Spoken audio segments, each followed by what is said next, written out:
A warm welcome from the European Forest Institute to this ThinkForest event. I'm Helga Pülzl and I'm the main moderator of the event. I will guide you through the evening. I'm very happy to see you all here, and I'm so excited because this study that we will present today is the first time ever. So you have already received some papers that you could see the main results, but we will go into these results in a moment. After my introductory words, I will then hand over to Doris Wydra. She's our main act today. She's a senior scientist, and I will introduce her in a moment. And Doris will share the results of this study that we did, where we analyzed the 30 years of forest policymaking in the European Union to uncover all forest-related objectives. So it's quite intense and a quite complex analysis that was done. And then it's followed by an interesting panel discussions, and we have 3 panelists.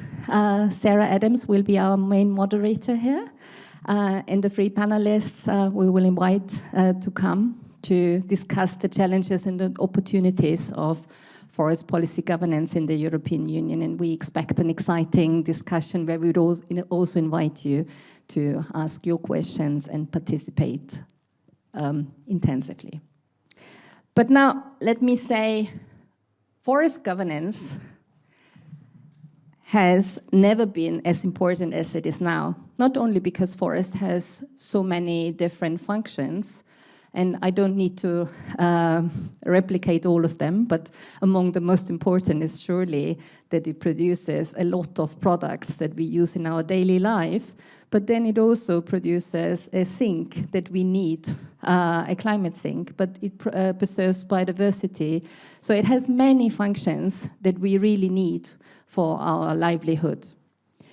But forest is also under threat. So there is a lot of pests and diseases. There is wildfires that we were reading also this year ongoing. And we need to also make sure that this warming climate that is increasing, that we have the right forest or the right species, the good genetic resources to maintain our forest, to have resilient forests. And given this, the European Union in the last 30 years has developed a lot of policy instruments. We knew that there's so many policy instruments, but what we did not know so far is how these policy instruments address forests and what policy-related objectives in relation to forests are covered and how they compare to each other. So today, Doris Wydra, she is a senior scientist from the University of Salzburg. She will present the results of this study that I was addressing in the beginning. Now, let me say a few words about Doris. Doris has a PhD in legal studies, but she also has a master in political science and law. And while her research spans across EU politics, external relations, and also neighborhood policy, Doris has, back and forth, also been investigating the evolving landscape on EU forest policy instruments. So I'm really happy that Doris is with us and shares now the first time ever these results. So welcome, Doris. The floor is all yours. We are very excited to listen to your talk. Okay, thank you very much, Helga. Thank you also for the invitation to be here. I have to say I'm always a little bit excited because I'm the one only working with the documents on my laptop and then seeing also the practitioners in the room. So I'm looking forward to some tough questions and discussions. But I want to get you into the mood first. So I know it's December and in Brussels it was a little bit better weather today than in Vienna, but nevertheless it's a dark and grey December evening. So let us start with picturing a forest, probably a tree. Just imagine you are in the woods, breathe in, breathe out. Are you there now? What did you experience? Some of us probably might have thought about birdsong, about fresh air, about growing mushrooms, about sport, leisure, feeling good in the forest. But probably for some of you already the professional reflex has set in and you immediately thought about, okay, forests, this is probably about cubic meters of timber, tons of stored carbon, economic opportunities, value chains, and probably also bureaucratic and regulatory challenges.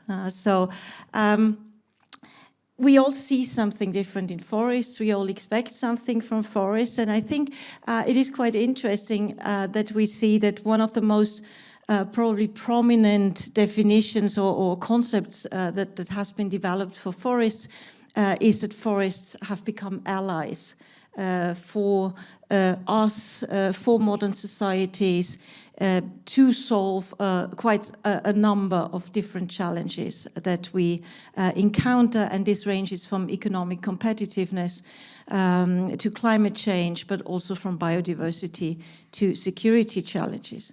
Just another thought, if forests are our allies, then it's only natural that we expect them to support us with these challenges. So we have specific demands to forests, and I just for an experiment, I turned them into commands. So what we want forests to do, what we expect them to do. Of course, we expect healthy trees, and you see this forest in the center. We expect all these different things also from people working with forests, living in forests, earning a livelihood with forests, and also regulating forests. So all of these different demands and expectations are there. And this is now not framed as neatly as in many of the EU documents where this is crafted in neat language, but rather developed as direct commands to address forests. Each of these expectations we have from forests is quite legitimate, it's quite natural, but if they come all together, it starts to overlap, it starts to create tension, it starts to collide. So forests are really expected to deliver on many fronts at the same time. And it is precisely this accumulation that makes forest governance today so demanding. And also so politically contested, as you are, of course, aware of. And this leads us now to a quite simple question that I want to address with you today. And this was actually also the question how we approached now the different policy documents, the different legal documents that we analyzed, because we wanted to know which objectives emerge when we look not at individual policies, not in this segmented way, but what happens if we look across the entire landscape of forest-related instruments. So what are the core objectives that emerge, which trajectories, which developments can we actually see, and can we get an idea of the forest policy landscape as a whole. Now, I show you now a picture which looks really complicated. This is, if we have all the, and it's not so important what, it's just I wanted to give you the first impression of when we go through all of these documents and you all have the policy brief in hand, it's just in a different presentation what you also have on the inner pages of this policy brief. When we map these different policy objectives that we had identified, and we came up with 15 policy objectives. If you are interested in methods, I won't bore you with this currently. We can discuss this probably afterwards. But we have 15 policy objectives, and if we map them across the different instruments, this is the picture we get. Not all of them equally important. We started now also to weigh them, but this is for a different presentation. So what are we going to do now with this quite complex landscape? First, we see that the diversity is actually striking. So forests are linked to various objectives, to climate action, to biodiversity, energy, industry, construction, and so on. They are also important for healthy soils. You all know this very well. We also see that the picture gets more complex over time. So I think it's even better visible in the graph like you have it, so that actually a number of different objectives start to accumulate over time, and the picture gets more colorful, so to say. And third, we also see that the density of expectations is growing. It's not only that more objectives emerge, but they all emerge at the same time, and they really start to clusters. So the accumulation becomes visible. Objectives appear more often, in more places, in more combinations. And this is actually, I think, a picture that you hardly see when you only look at different policy instruments at one time and not at the whole policy landscape at once. So I want to take you through three aspects in the next 15 minutes that I think still have, which is first the scale and trajectory of forest ambition, then to look a bit at the architecture of forest objectives across the 15 identified categories, and then also at least to get a little bit of an idea of the structural tensions and the synergies that emerge when multiple objectives are assigned to forests at once. Let's start with the temporal trajectory of forest policy objective expansion. And here, and I already mentioned it before, we clearly see that the 15 objectives appear more regularly and more accumulated over time. And you see here the three different lines, which is the blue line. I hope it's visible that it's blue. Below, this is the time from 1992 to 2018, and then you see that really there is a jump in different objectives from 2018-2019 onwards. And of course, at least for me, I immediately thought, okay, this is the Green Deal. Yeah? So it is visible.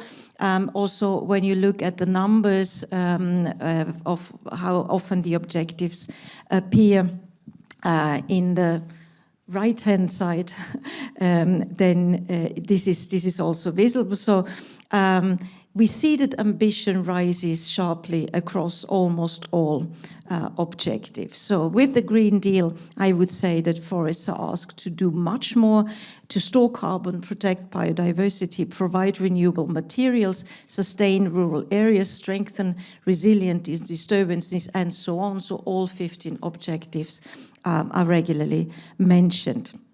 So forests really shift from being a sectoral issue to becoming a multi-purpose pillar, I would call it, at the heart of Europe's green and economic agenda. Ambition grows in intensity and in breadth, not necessarily in legally binding documents. This is also something interesting, that we see a number of objectives, but not necessarily a rise in legally binding documents. I will say something about this later on. And it is exactly here where then also the question arises, how are synergies built and how do tensions arise? We quite clearly see this also when we look at in a slightly different way.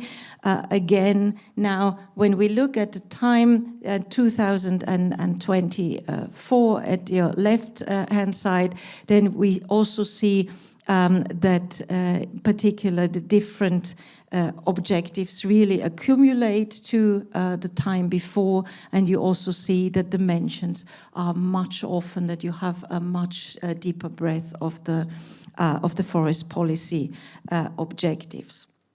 And we really find objectives nearly in every document. So they are regularly mentioned, they come up, they are combined with other objectives. And I have to admit, what was really interesting also from my perspective as a political scientist, it was interesting to see that actually when you read EU documents, it seems like there is no tension. It seems that all this can be very harmoniously combined, that actually one objective adds up to the other, and it's all about synergies, how to create synergies. And this is something that, at least for me, was really important.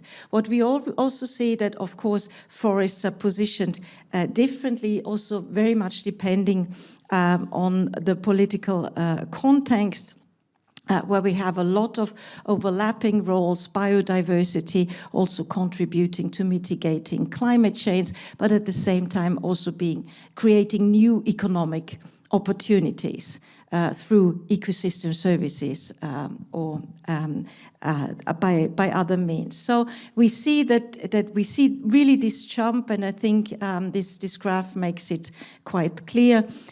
We see the overlapping rules, and we see that it is not only much more, but it is also from the different objectives a real emphasis on different objectives, and in particular also on climate change. Now, this also brings us, of course, to the different DGs that are involved in the creation and in the also the articulation of the different objectives. And here we also see the same picture. If we look at where these different documents originate and which objectives are mentioned, we see a very similar picture, that we have more DGs involved in formulating forest policy objectives. This list is not static, it's developing all the time, and over the time the number of actors that identify forests as essential for achieving their own policy goals has steadily grown.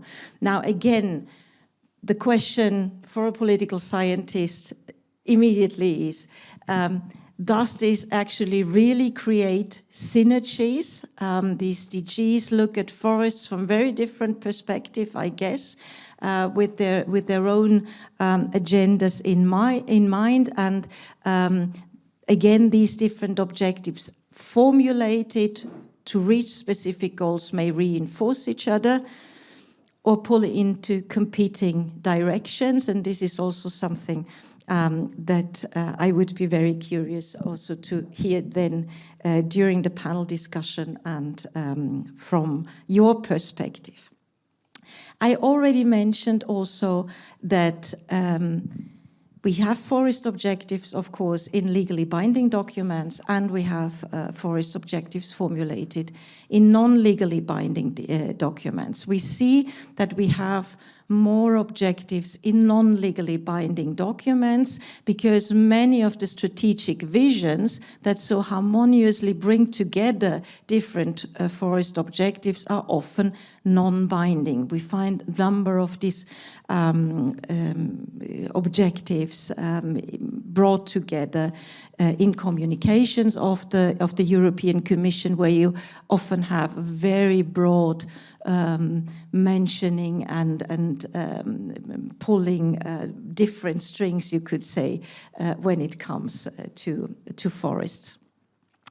It is also, and this is also important when we differentiate between legally binding and non-legally binding objectives, it is of course also important to say not everything that is formulated in a legal document is necessarily a hard target. So it is also important to keep this in mind, because enforceability only comes with clarity. It comes with also setting targets, something that is measurable and something that is enforceable. So this is also an important perspective to take. Now, as I already said, the really interesting aspect is how harmonious are these objectives, and now something that was really astonishing for me when I did this analysis, probably it's quite natural for you. The one thing is I really expected that climate and ecological aspects are at the core, but what we find is that actually it is quite aligned with economic aspects. So if you look at this development, then you see that, and this is just for the objective combating climate change and the objective of economic productivity of forests. Of course, this covers a number of different aspects, but that these two objectives develop quite in parallel and do not exclude each other. Yet they work according to quite different logics, because climate policy frames forests primarily as carbon sinks and as resilient ecosystems. And if you look at the logics of economic policy, you could say it's about material output, it's about value creation, it's about innovation, and it is about rural livelihoods mainly. So what we find that in EU narratives, these two logics are actually presented as mutually reinforcing, not excluding each other. So the same forests are expected to store more carbon, while at the same time supplying bio-based value chains and also contribute to high-quality materials, again, in a circular economy. And this concept of circular economy already brings me to another interesting object. When I looked at these 15 policy objectives, I suddenly realized that within these objectives you have something that I at some point started to call silver bullet or magic wands, at least how this is formulated. And these are concepts that try to link the different objectives that might develop quite contradictory trajectories. Circular economy is one of them. Cascading principles, so use first high quality wood and at the end burn it, yeah, and produce energy. So in a way to have it in here. But also better forest management, managing forests in a way, and this is sustainable management, closer to nature management, and however you call it, but manage forests in a way that they are capable of addressing the multiple needs we address to them as allies. So for me, this was something really interesting to identify, that with this, the inevitable trade-offs that emerge from contradictory objectives are in a way try to be smoothed out. Now, Helga has already shown me that now I should come to an end, and I will do so. What are key takeaways from this, and also challenges ahead, I would call it. The first thing that I would say is that despite the rise in environmental ambition, economic productivity remains a central objective of EU forest policy, and increasingly environmental goals are framed as engines of competitiveness, of efficiency, of innovation, and of new revenue streams. The question that I would ask, but when does this win-win logic actually work? Does it actually work? And how can governance encourage the mutual reinforcement of objectives rather than their contradictions? The second aspect is that EU forest objectives today are shaped by many sectors, articulated both through both binding and non-binding instruments, and implemented in very different national contexts, which adds an additional challenge. So institutional diversity and multi-level governance are therefore likely to remain profound challenges, especially in the context of enlargement, if we also take this perspective on board. And this raises a further question: what kind of innovative governance mechanisms could help strengthening coherence across sectors, instruments, and member states? And the third aspect, and with this I end, is integrative concepts such as the circular bioeconomy or climate-smart forestry often promise that conflicting objectives can be smoothly aligned. I think the deeper challenge is how the inevitable trade-offs can be made visible, politically negotiable, and governable. Especially when I think of an increasing politicization and polarization also of forest issues within member states. And with this, I would end my presentation. I would invite you to read the policy brief that you received, and I'm really looking forward now to the discussion that we will have.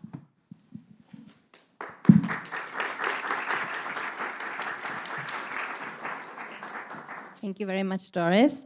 If there is some immediate questions that are more content related, not content related, but like clarifications, you can ask them. Otherwise, we would have them later. But you want to ask a question? No, please use the microphone. It's almost not content. Why 92? Why the cutoff date there? Is it just the Maastricht Treaty that you made a choice? Or whether another choice? Just because there are other like forest relevant policy further back, we did a similar exercise. Yeah, no, we had to make a start somewhere. So we had, in a way, to define what to work with. And actually, just to give you an impression how I worked, I started with the strategies. So I started, of course, with the previous forest strategy and with the current forest strategy and other strategies like the biodiversity strategy that are closely connected to this. And then from this, we moved on to other documents that are, on the one hand, still in force today, and where we made a first choice. It's not, I mean, it also ends in 2024.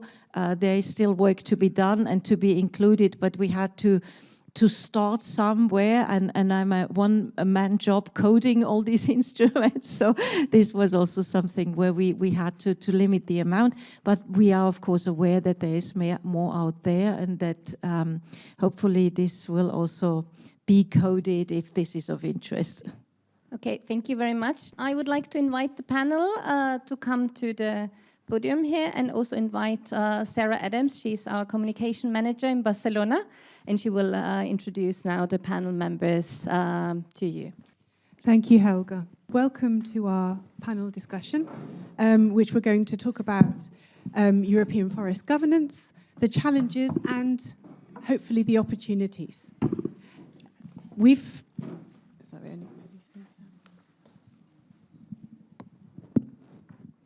heard now in quite some detail, and we all know about the role that forests play central to Europe's response to climate change, biodiversity loss, and rural development, and this transition to a sustainable bioeconomy.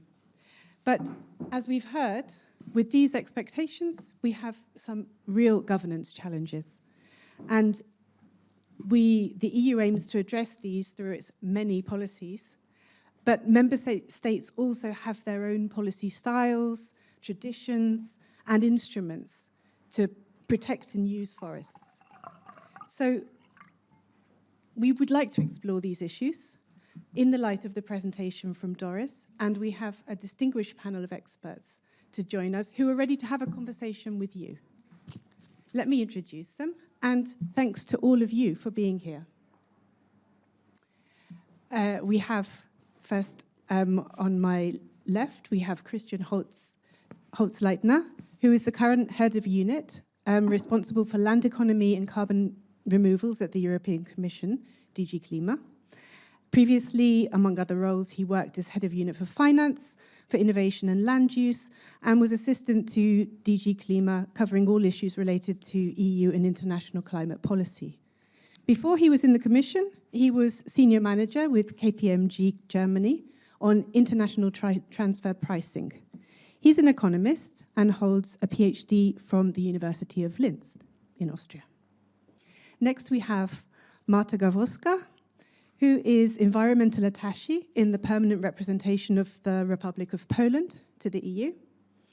She holds an MS.Eng in forestry and has more than 20 years of experience working in the forestry sector. Her professional activities have been connected with both policy developments and implementations, particularly in the field of sustainable forest management. Previous positions include working for Forest Europe, the Confederation of European Forest Owners, and the Ministry of Environment. And the Poland State Forest. And finally, on the end, we have Gerfried Gruber, who has a very long job title, is the director of the Department for Forest Policy, Forest Economy, and Forest Information at the Ministry for Agriculture, Forestry, Climate and Environmental Protection, Regions and Water Management for Austria. He holds a master's in Austrian and European law, and he's been working on European policy topics for more than 25 years. During his 2 terms at the permanent representation of Austria to the EU, Mr. Gruber took charge of different policy areas with a focus on CAP and preparation and execution of the Austrian EU presidency in 2018. Since 2020, he's in charge of national and international forest policy issues, forest strategies and stakeholder processes in forestry, as well as forest statistics and reporting. And our 4th panel member, we are glad to welcome Doris, and I won't introduce her because Helga has already done that. Thanks to our 4 panel members for joining us. And we will start with a response to the question raised by Doris at the end of her presentation. We'd like to think about, in the current debate on EU forest governance, we see these simultaneous attempts to simplify objectives, while the overall policy landscape becomes more complex and the objectives seem to multiply faster than they're aligned. Based on this, based on the wonderful overview that we've seen here, how can we use this evidence to strengthen EU forest governance? And how can these insights be more effectively integrated into forest policy? This is a short response to the question. I'd like to come first to Christian for a brief answer. Okay. Should I? There was... Thank you. Thanks for having me. Pleasure to be here. And thanks for the insights, Doris. And of course, I particularly like that climate goes together with the economics. And this is something we very much believe into. Or our big objective in climate policy is to make Europe climate neutral by 2050. Yesterday, there was the trilogue on the 2040 target. And we will only be able to reach those targets with a very strong, healthy bioeconomy. We have to reduce the emissions, and we are in a good way there with the rollout of wind, solar, bioenergy. But we need to get better also in getting CO2 out of the atmosphere and keeping it here with us. And the whole bioeconomy value chain will be so essential for that. So it will be about how can we store more carbon in our soils, forests, but also in the products that we produce out of it, harvested wood products, carbon storage in buildings, using biogenic CO2 as a feedstock for the chemical industry, more sustainable managing of plastics, the whole circular economy. Also, how can we manage paper more sustainably? And then at the end, we will always produce energy out of biomass, and no question. We have all the residues, and at the end of the lifetime, we need to incinerate. We need to incinerate a building. But then the CO2 should not go back to the atmosphere, but we need to capture it, and then reuse it as a feedstock, or then store it for good, geologically, or as biochar. So in my view, there's a full alignment on these two objectives, and I would also go biodiversity and so on. This is all about resilience. I think a lot of that can be captured under resilience. We really need to take care about the forests, because the forests are the feedstock for the future. And it will be very, very challenging in view of the impacts of the climate change. We've seen the dip in our LULUCF sink due to the droughts that we had in 2018, 2019, and that it takes 4 or 5 years until the forest growth picks up again. So, and I think what I also want to say, I think what is very important for us coming from climate policy, we believe a lot in markets.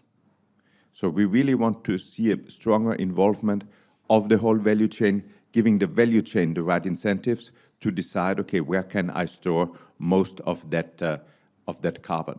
So from our side, it's really more about a stronger involvement also from the industry side than we have it now. Mm-hmm. Thank you, Christian, for that first response. We go to Marta for the same initial question, responding to the presentation. Yes, first of all, thank you very much for inviting me to this panel. You mentioned about my experience, but looking at today's outcome and picture presented by Doris, I really felt a bit lost in the job I'm supposed to do and I'm doing. Just following what Christian mentioned about the existing but also incoming legislation, I agree with the need for the alliance, but also I would like to underline that we should not forget that the EU policy is supposed to serve and benefits to its member states.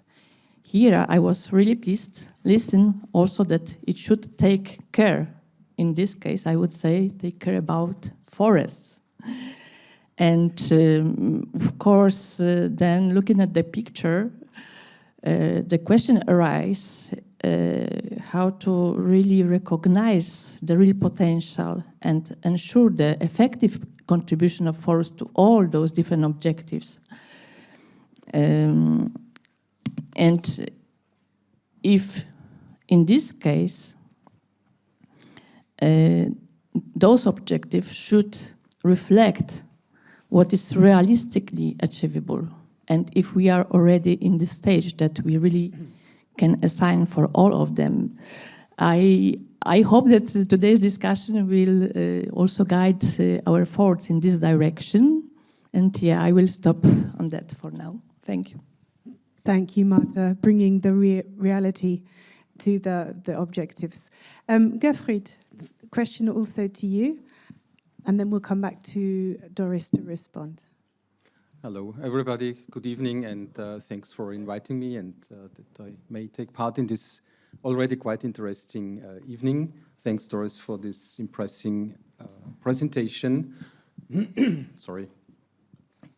I would say when I entered and I saw the folder, my first reaction was, okay, that's impressive, and one picture says more than 1,000 words sometimes. So it's quite a very useful tool, and we have to dive more into it. I would say one of the first conclusions is we are all a little bit overwhelmed also as experts. I've been doing, as you mentioned, the job since, like on forestry in this intensity since more than 5 years, so it spans the Green Deal area in a way. And we are now in the phase also in the member states to see what the cumulative impacts of all these legally binding and non-binding activities, measures, etc. might be. So we are at the same time negotiating, at the same time trying to implement and put it on the ground. Marta said to see what's practical. That's we are also here on the front and in constant dialogue with the stakeholders, the forest owners, the forest sector, and to to transform everything at national and regional level. It has been said climate change. So I may endorse also what Mr. Holzleitner said. It's the big issue with much opportunities and much challenges. So we have to face this, and also have to think on the political and technical frame also when it comes to climate targets and the forests who are really under stress because of climate change. And potentials of bioeconomy has been mentioned. This will be a point later, maybe also in the discussion, for example, on harvested wood products and the role of the bioeconomy in all this. And to conclude, for us in the member states, and also when it comes to implementation, working within this EU frame and national frame, in a country like Austria with a huge private sector, but with many, many very tiny businesses, family businesses, we have to see who does the job on the ground. We have to encourage forest owners to do the management, to take the opportunities, and we have to translate what we have here on the table into practical means. So this is the challenge. Thank you. Thank you, Gerfried. Are you sure we've only got an hour, Helga, for this conversation? Because there's many, many topics here. And yes, we will keep to time, I promise. Doris, do you have a first response? Yes, I have a first response. First, I'm happy that I, in a way, also confirmed that actually we see in the documents that climate change and economic aspects go. At least when it comes to the objectives, as it is mentioned, we clearly see this, that this develops alongside each other. So this is the one side. The other thing is, I really now also listening to what has been said now at the table. I am in the lucky position that I just have to analyze what you are doing. So you have the tough job here, because what we have heard now is now we really have to move ahead, as you have said, also with this aspect of making climate change compatible, more compatible with a competitive economy. I mean, competitiveness now is a real also emphasis of the European Commission. It's now also discussed with the next multi-annual financial framework. So this will be the challenging task. And so the different objectives that we have seen now in this colorful picture probably will become even more, because I think in many of the aspects that are important for the European Union in the future, forests might well play their role. And now this makes it more colorful, but also more complex and more difficult to align.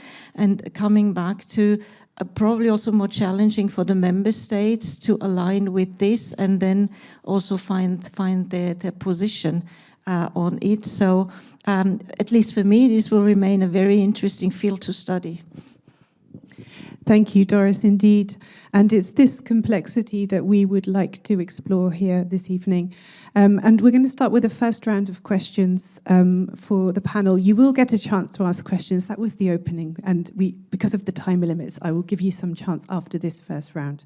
And our first round is really looking at these challenges for the EU forest governance, thinking also about the national uptake. And I'd like to start with a general question to Marta. What do you see as the most promising opportunity facing European forests today, and why? So a broad question to start, and then we will dive in. That's a very tough question, I would say. And looking at today's introduction by Doris and the trip back to forest, I also actually realized that the imagination about forest and awareness on its role changing within the time span. And it's not only changing in a social awarenesses, but also in the politics. And that somehow your picture show the evidence that forest really matters nowadays. Really matters for many things in the politics, for different sectors, policy targets, commitments, and not forgetting about the daily life of the ordinary people. And somehow it also brings me a kind of flash when I started my study in forestry years ago. I was really amazed and surprised that the forestry as a subject is not only about trees and plants and wildlife, animals, but it's much more. Today's this much more looks very different that time back within my study. But I want to share with you one lesson I took and still carry with me through my life, was that I also discovered, and I was somehow astonished about how humble we are towards the forest and its complexity and nature. And this somehow gave me a lesson because, of course, when my friends become to know that I am studying forestry, they kept asking simple or more difficult questions. One of those coming very often was about what kind of tree species we see there or while driving. And I learned on the beginning, of course, I tried to guess, but then later I started to be more careful, saying that I don't know. I would need to come closer. I would need to, I don't know, check the shape of a leaf. I would need to touch the twigs. And in return, I heard that, why didn't you say that it is a maple tree or a birch? We wouldn't check anyhow. So from today's position, when I'm trying to answer some questions, and here when we have heard about the challenges, I still try to keep in my memory about this complexity and responsibility in answering those questions. I know they wouldn't check, but when we are dealing with the policy regulation and objectives, we promised we have some targets, some deadlines. How to prepare for the right answer and finding the right means that will take us there. So, yeah, my today's answer, the honest answer would be, I don't know what would be the biggest opportunity right now. But trying to be positive, I saw many colors in your picture, the same like we see. And we can find many different features in forests. So I think that again, I take an approach. I don't know now, but let's try to look at it closer. Let's not be in the position to anticipate. We can do, but then. Again, like my friends, nobody checks. Still, nature will check. So I would say that first of all, let's try to do really reality check on conflicting policies goals. We've seen economic versus conservation priorities, which matters at what level, EU level, but what would be more feasible and important for the forest owners, for the local community. We need to check on the necessary trade-offs. This is, I guess, very challenging aspect. I heard today very nice, very important, I would say, notice about that, how to make it visible, that there is a trade-off, no doubt, but how to make it visible, that it will be also considered while making our priorities. And of course, again, in the big discussion, there are still approaches for forest management. We have heard today multifunctionality, sustainable forest management. Thank you, and Marta. I also think we've other- got plenty there to start Thank with, you. so let's move on. And I think I would like to explore with Christian some of these tensions. So you've already touched on it, the pairing of the climate mitigation with the economic productivity. Doris mentioned it, Marta just touched on it now, and you also mentioned it in your first answer. So perhaps we could explore this a little bit more, this framing, linking the ecological goals with economic opportunities. Does this help to shape policy development? And do you see any tensions that do need to be addressed in this tandem approach? Yeah, maybe coming back to the colorful slide with the many objectives for forests, but I think it also shows that forests, or in general land, is the most valuable asset that we have in Europe. We don't have fossil assets. And if we look towards the future, and if we want to be, also in the current geopolitical circumstances, more independent from imports of fossil carbon, we have to look into our forests that provide a lot of the carbon that we need for energy, that we need for the chemical sector, that we need for construction, and so on. So it's really together with our soils, which are particularly fertile, also in global comparison.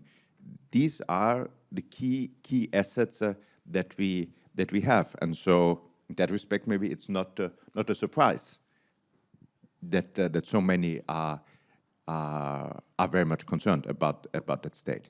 I come back to a point before. We really need to give the right incentives to those who know best how to manage forests and what to produce out of them. So I'll come back to that. We should give the incentives back to the guys in the value chain, and also let them solve certain trade-offs. But we need to give them the right incentives. This is something that we are trying to do with our proposals around the carbon removal and carbon farming certification framework, where we want to show the climate, the economic values of the forests, including also on the biodiversity, on the sustainability, where we want to work on the most effective monitoring technologies that we have. Maybe I can come back to that later. And then, based on that, really create the market incentives. As I say, how can we manage those value chains in the most sustainable way from a carbon perspective, but of course also from a lot of the others. But I still think that carbon is also for biodiversity, resilience, and so on, quite a good proxy on which we can start that work.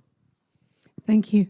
So looking for incentives then for innovation from those who are managing the forest. Gerfried, coming to you now.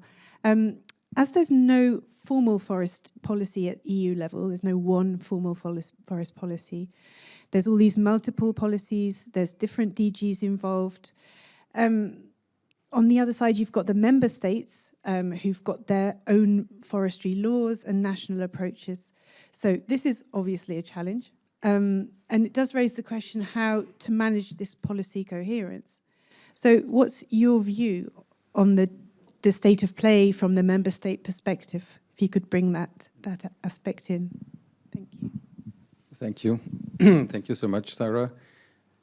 May I take two quotes of Mr. Holzleitner? Forests are an asset, also, Marta, the value of forests. I think this is what unites us here. Everybody would underline that forests in Europe are really an asset, ecologically and economically, and so on. And we strive to find good solutions, a good frame, and I can also underline this, giving incentives and help those who do the job and who know best to do it in a good way. So there are different interests, there are different policy approaches in member states and at EU level. We have to put this all together. This is a huge challenge in our daily job, but this makes it also quite interesting, I have to say. It's a unique situation we have when it comes to forestry, that we have these well-established laws in the member states, the huge traditions, the knowledge, and on the other side, an evolving EU policy frame where we are like approaching more and more different fields, also new to cope with new challenges. The climate change issue has been mentioned as a mega theme, for example. The challenge is to combine the national preconditions we have. They differ so much, so there's this no real one-size-fits-all solution. So we have to give room for different approaches, a little bit of room of maneuver for member states, but in member states also for certain regions to find good, sometimes tailor-made solutions. In Austria, we also transposed the Forest Europe principles of sustainability and in our forest law as well. So, and we have also the forest strategy at national level, and this has as well to be aligned with the EU forest strategy in a good way. So we also have this multi-level governance issue. There are good and important tools to work together. The very important is to keep the holistic view when we talk on forestry issues. So our effort as also representatives of member states is to keep this holistic view, to talk together, be it in the working party in forestry, in the standing forestry committee and other expert groups of the Commission, to have this as good as it gets, this overview. We see on the picture, it's hard to capture everything. What makes it special is that we have much of forestry and forest policy in Europe, but like a non-scaled slope, like we have different systems in the member states which are not reflected at EU level per se, as there is no formal forest policy, as you mentioned. And within this frame we work. This gives also opportunities, innovative ideas, and most important is to come together to have this forum. Maybe we have a talk on this later on, to have a good possibility to be in constant collaboration between member states and the EU level. This is very important. Thank you. I leave it with this. Thank you, Gerfried. Before I open to questions from the audience, I would like to come back to Doris and just ask you to reflect a little bit on what this means, all of this policy objectives means for implementation, what it means in practice. And if you see any challenges that there might be in translating that into action. And then we will come to you for questions, so please start thinking what you might want to ask. Okay, I mean, for me, when I was coding this, when I was mapping this, when I put this in nice colors, I thought, well, I mean, it's a lot asked from forests, and then I thought, well, each of these dots that we have now on this map meets specific political settings, meets different interests, meets, of course, also different national contexts, and has to be then implemented in policies that actually then aim to reach all these objectives that are there. And I think this is where I started to think now. We have talked about incentives, we have talked about a holistic view, and of course that the different member states also have a quite different perspective on forests, but I think it's even more complex than this. And I think for implementation, the real crucial question for me is how to get all the different actors on board that you need to stand behind these different objectives that need to be reached across so many different levels. And this is the European level, this is the national level, this is the regional level, but this is also the forest owner. I had some interesting discussions in the remote mountain village in Salzburg. Yeah, so in Austrian context, where of course you see that there is a lot of contestation, and I think we also should not underestimate. We in political science we are very much confronted with increasing polarization, and forests are one topic in this polarized debate. What to do with forests, in which direction to move, is climate change an important topic after all. So I think this is something that I at least think is really challenging, and where we also have to think about how can this really be governed, how can this be incentivized, how can the right fora be created to bring these actors together, and also how to communicate. I found it nice that we talked about the opportunities and not the challenges for forests, but how to communicate the opportunities in a meaningful way across so many different actors involved. Yes, indeed. Thank you. Thank you, panel. And I see lots of hands already. There was the first one here, and then I come here, and then to Alina. Please introduce yourself briefly, and we don't have loads of time for this, so if you can be as succinct as possible. Thank you very much. We'll try to be as brief as possible. Matteo Mascolo, Forest Stewardship Council International. Question for the European Commission. We already see each other this morning, and I take the liberty to address you as Christian because the surname I'm not really able to pronounce it. So you did mention that forests are values for us in Europe. I very much agree with the statement. At the same time, of course, also the bioeconomy strategy incentivizes the transition towards fossil-based bioeconomy to an economy not based on fossil fuels. How do we reconcile that with also the protection of forests? In other words, what are the safeguards that the Commission is thinking in terms of protecting forests? And also maybe if you could connect this question with the upcoming delegated act on improved sustainable forest management practices that the Commission will launch next year, that would be great. Thank you. Thank you. To Christian then, please. Okay, should I go directly? Yes.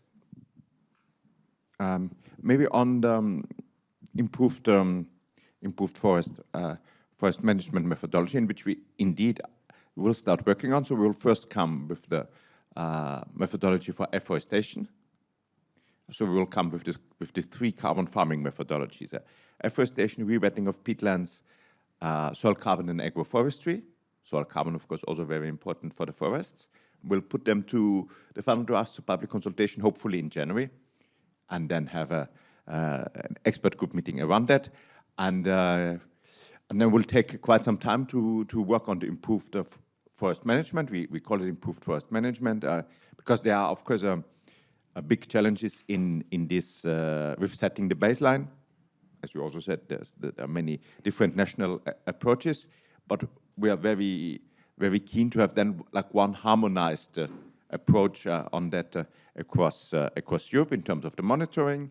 Big discussions, of course, there, how we can better use remote sensing, modeling to get the costs down. Of course, the combination with other sustainability criteria, biodiversity, water, resilience, and so on.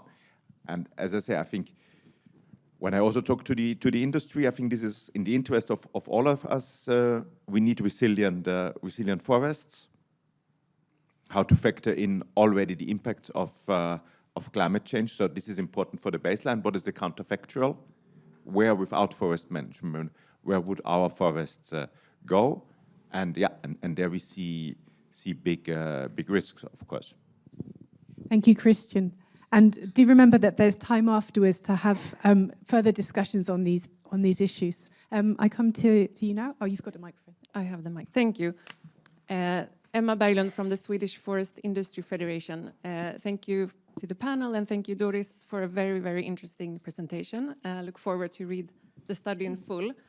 I have one question is that you mentioned that we see now there are more objectives or more expectations on the forest now in your study.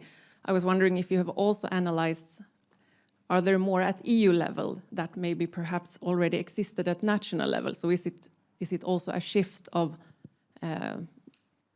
governance or focus from national to EU level? And then another point that I really found interesting was that you talked about that the documents are focusing a lot on synergies. I think this is a bit what we have seen also in many of the discussions that we had over the past years, that we are lacking a full understanding or a comprehensive assessment of the cumulative impacts. What are the trade-offs really, that we feel that this has not really been understood or assessed in these discussions. You talked about magic wands. I think it's a good expression, and we should be careful, because I think there are no magic wands, probably, or there might be, that's good, but we should also understand when there's not, because otherwise we don't know what will the effects be now if we have, for example, if we put in place demands for, let's say an example, natural regeneration. This is now what we should go for, because this is good for everything, as we see only synergies. But then we miss out, I mean, from the Nordic perspective where I come, we will have less growth, less possibilities for regeneration, and that will have lots of impacts in the value chain, on the competitiveness of industry, on our possibility to invest into new innovations, for example, circularity. So what do you see there as a solution for how can we better understand also the trade-offs and these the cumulative impacts? Thank you. Thank you. Question to Doris, but if anyone else on the panel has something very brief in response, otherwise we can take it to the cocktail afterwards. Doris. Okay, I will keep it brief for the moment, because I mean this is another the interesting questions arising from the study we did. I think what we really tried is to get an understanding what is there and how broad actually these different demands on forests are, and how this grew over time. And as I said, I called it magic wands now because it reads like this. The question really is, and this brings us to the question of trade-offs, as you mentioned, because it often reads, there is just win-win. And then the real question now arising from this, but this you don't do with mapping, because there you really have to get into this, is now what are the trade-offs between different objectives, and this might be quite different for different groups from different perspectives. So it's also not that you can say, okay, this is objectively, because it also depends on from which perspective do you look at it. What we have not looked at is, because I think there you would need a much bigger study, a much bigger project outline, if you really look either from national up, so that you say, okay, did we have a governance shift really? And then also on the implementation side. So how is it now implemented, and what are the challenges arising then again on the national levels to bring these diverse objectives together? But this needs a much bigger team than just me. Doris needs people to work with. Is a direct plea for co-workers. Anyone else from the panel would like to respond on that, or shall we go to Alina's question from CEPF, and then we come back to our second round. Thank you. Yeah, hi. Indeed, I am Alina Heikonen from CEPF. My question is again mostly to Christian Holzleitner, because you talk a lot about this integration of the climate objectives and forests and markets, but you mostly talked about the incentives for forest managers and owners and the value chain. And what I see is that we don't really have a market unless we have both the demand and the supply side. And you really didn't talk about how do we create the demand, both, it goes for carbon credits and nature credits and these, but also, for any other products that we can bring from forests. Thank you. No, I think as I said, the first interest should be within the value chain. So because I think where we are working, and what is true, we have lots of smallholders, very different conditions across Europe, from Spain to Finland, but we have one internal market with some very big players there. that have to rely on that natural resource. So, and I think first and foremost, those in the value chain should invest into the sustainability of their future primary resource. And I think both in the forestry value chain as well as in the agri-food value chain, those companies understand that better and better, that they really need a resilient forest, and that we're really maybe at the risk of losing that. And you see, for example, like in the US or Canada, that this risk is real, and that in terms of what are also the risks to the industry. So I think it's about those guys that in the first place we want to be helpful. And we are creating like new business opportunities for them, like with bioenergy, with carbon capture and storage, with new CCU products and so on. So there will be a lot of new business opportunities. So, and then it's about, okay, how can we help those guys also to make those investments into their forests, and that everyone within the value chain, and there are many products around, can contribute to that. It's kind of a public good that's at the beginning of the value chain. Of course, then you can also think about selling of those carbon credits maybe outside the value chain. That, I think, can make a lot of sense for land that you maybe want to take out of production, like peatlands, and where you then can only make a limited, I mean, you can still do bioludiculture and so on, and we need to understand that better, but you lose in the economic value.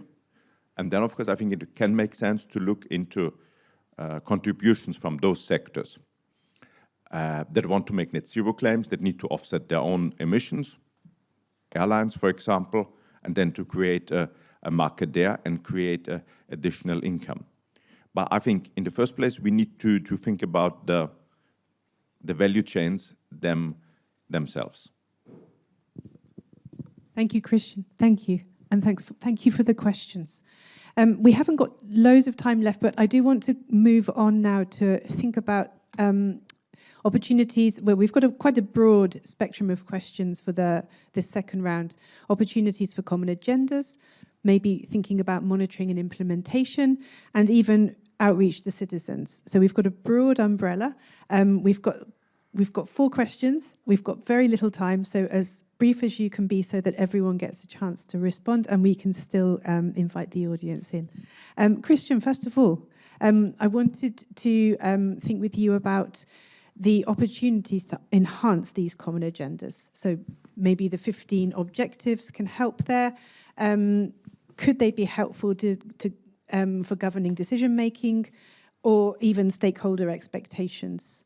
Is there some help with what Doris has come up with for making these common agendas? Yes, definitely. And this is big on the Commission now with the simplification.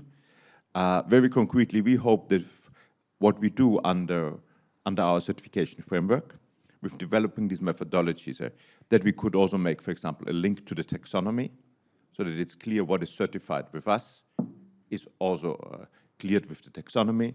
We need to work further with the Corporate Sustainability Reporting Directive, so how can these be better shown in the value chains, also at international level, so we increase also our work with the greenhouse gas protocol. Of course, we also look with our colleagues in DG Environment on the nature credits. I would still find it very attractive to integrate more on these biodiversity indicators or sustainability indicators into a carbon credit, because carbon can be measured quite easily, and biodiversity is often still more on the quality side. So a combination of the two, I think, could be very attractive. So, but in the same way, or we are trying to look how our CSCF credits or what we do can have synergies with the certification of sustainable biomass under the Renewables Directive. The two should also go together. We've taken a lot of their already from the RED into our framework. So we should also want to look in the other side, for example, with the soil sampling. So, but we really want to look at very practical things, how to have synergies between the different pieces of legislation that we have. That sounds very promising. Thank you, Christian. Gerfried, where do you see the opportunities to improve coordination, perhaps between the EU and the member states, without expanding the EU competences over forests? Could there be policy coordination change from your perspective? Thank you for this question, because we're a little bit in the middle of this discussion. We are, for example, one of the major groups. This platform coming together is the Standing Forestry Committee, and it seems that the Commission will withdraw the proposal on having it on a new base and making an update. We were ready to enlarge the group and to integrate more environmental and climate policy. This is the example I want to bring for us member states representatives. We have to coordinate everything back home in our capitals, with climate, with energy guys, environment, everybody. So this is not a standalone thing. And then we come to Brussels, and then we have to coordinate again. So it's a twofold effort to have this holistic and coordinated and cooperative approach. So we stand ready to do this together with the Commission. Now there's a big opportunity when having the overhaul of the forest strategy as a common frame to work together. And if we have a common view and a consensus on what direction we want to go together with forestry, with the forest-based sector, this is the basis we have to have. This sitting together, developing things, and we have been in a constant state of emergency the last 5 years, like running after all these proposals on the table, trying to figure out what this means, what our positions are, and now maybe to take a deep breath and see where are we. It was mentioned, I mentioned it as well, this cumulative impact assessment, to see what's there. We have to transpose some things. I don't have to stress like things like UDR, RED 3, nature restoration law, etc. That's not nothing. And there are many, many question marks when it comes to the implementation still, and the financial issues, etc. But I just want to mention it, to underline that it's really complicated, but we have to do this together, and then we can develop good things together. So together is my word. Thank you. Working together, thank you. I think that, yeah, there's very many complex things here to try to coordinate, as we've seen. Doris, what have you got to think about in terms of advancing policy integration? How do you see the objectives, the 15 objectives that you've clustered together, how do you see them helping? And do you see that there's a chance to improve this coherence across EU forest governance? The one thing now also when listening to the answers that came to my mind is that of course there are synergies between the different objectives, and we have seen that a lot of coordination is already going on. And of course, I think there are good chances. I mean, that the different objectives go well together, but I think it's also a question of priorities. I still am not sure that really every objective can be ideally met as it should be met. So of course, the priorities will be set. It has already been mentioned. It's not only about the European Union, but it's also an embeddedness in global developments that also play a role. So I think this coordination, this working together at different levels, and I said finding the right fora to bring up these different perspectives will be one of the key aspects, making visible, as we have already mentioned, the trade-offs, being more aware of, and also finding ways on how to tackle this is important. So carbon and the carbon storage and capture, and this has already been mentioned, but of course this also means that the right technologies are there, are incentivized, that everyone is on board, and this will make communication also quite essential. I have it as one of my suggestions in the policy brief, because of course it also means that really whole range, not only of stakeholders, but also of people somehow living from forests, with forests, have to be involved and have to know what is going on. And what the EU, I do a lot of in adult education, and I always hear what they in Brussels are doing. what we all are doing, but yes, this message of working together and communication, this is great. Marta, we come to you. Just to think about the future, and are the governance systems fit for the future? You were quite optimistic before. Do you think there's anything that needs to change? And do you think the EU can play a role?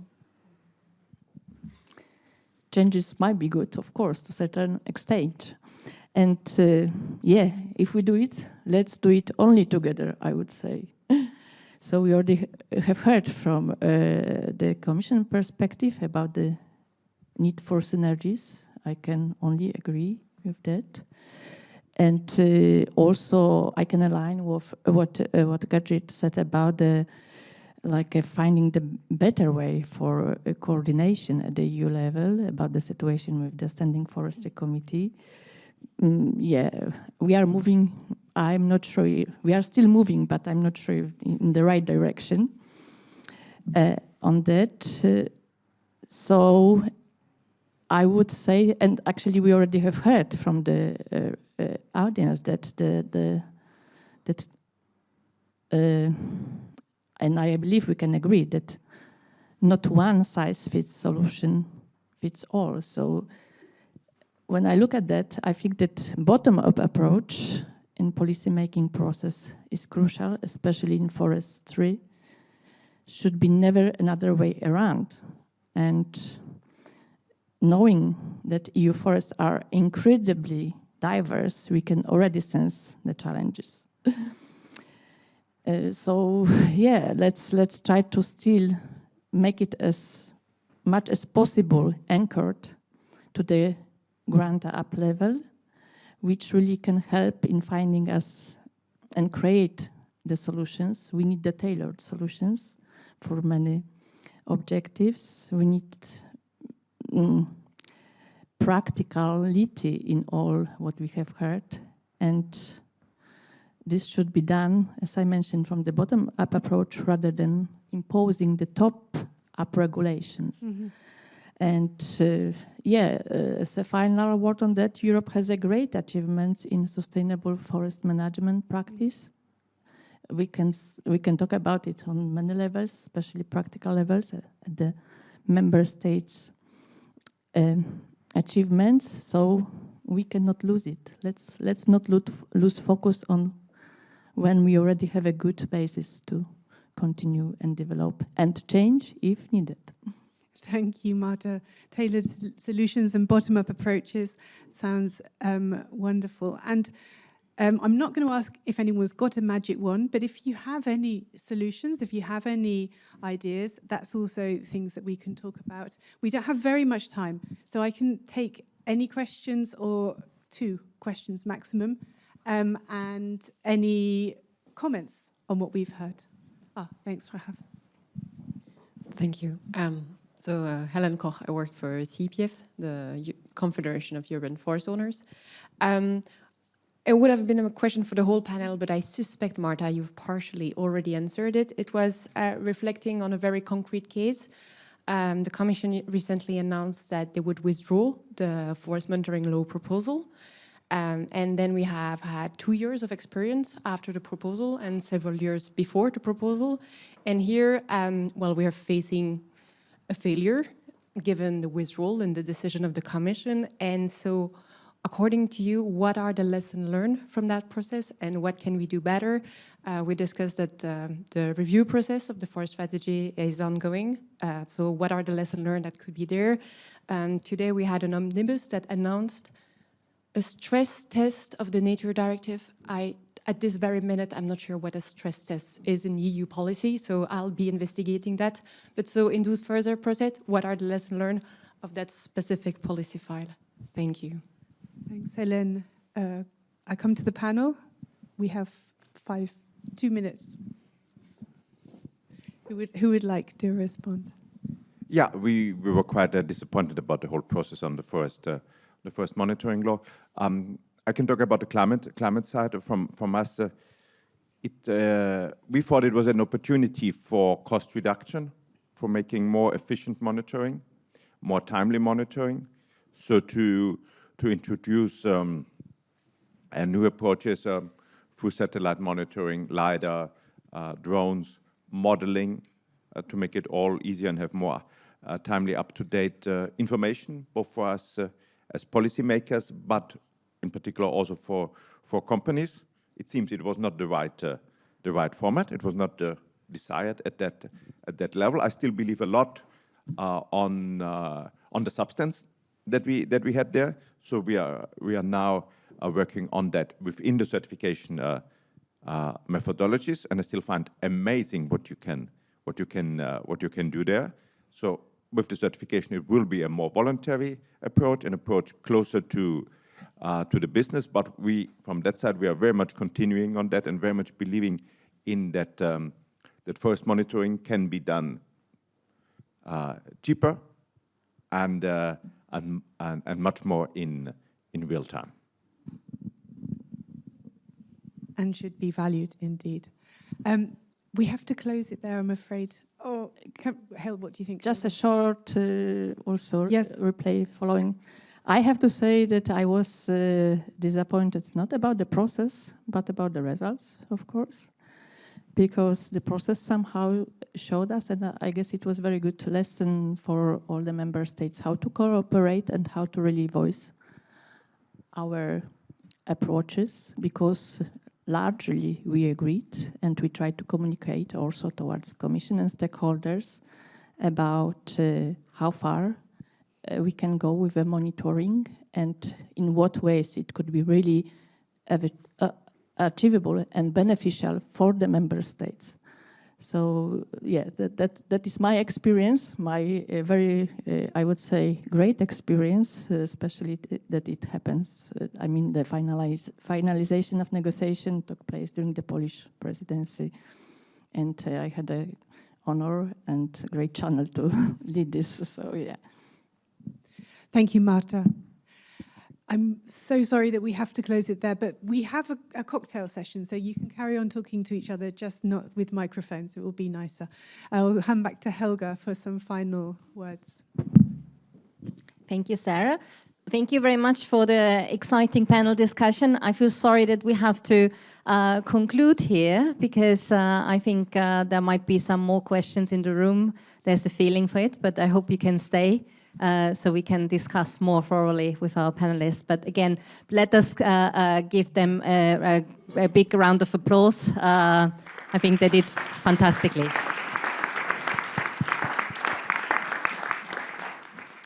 Thank you very much. So now it's my role to conclude this ThinkForest event. It's not easy to say in a summary way what we have heard, but I would like to stick to three words that I learned today. One is togetherness, the other one is coherency and incentivization, and the third one is simplexity. So togetherness for me means, what I learned today is policy coordination, not only in the European Union, but also with member states. And I do hope that this study results will help to create, again, a more togetherness, as you can see how these policy objectives go together. But then when it comes to coherency and incentivization, I think we can really see how coherent the policy objectives are when we look at the implementation in the countries. As we have heard today also, the countries are very different, and there's not one size fits all, but also the forests are very different, and the ownership is also different. So please, we have to keep this in mind. But incentivization, to not lose the owners and to not lose the managers of the forest, is also important, because we need to give them a clear idea of how to move forward and not to lose them on the way. But then the last one for me is simplexity.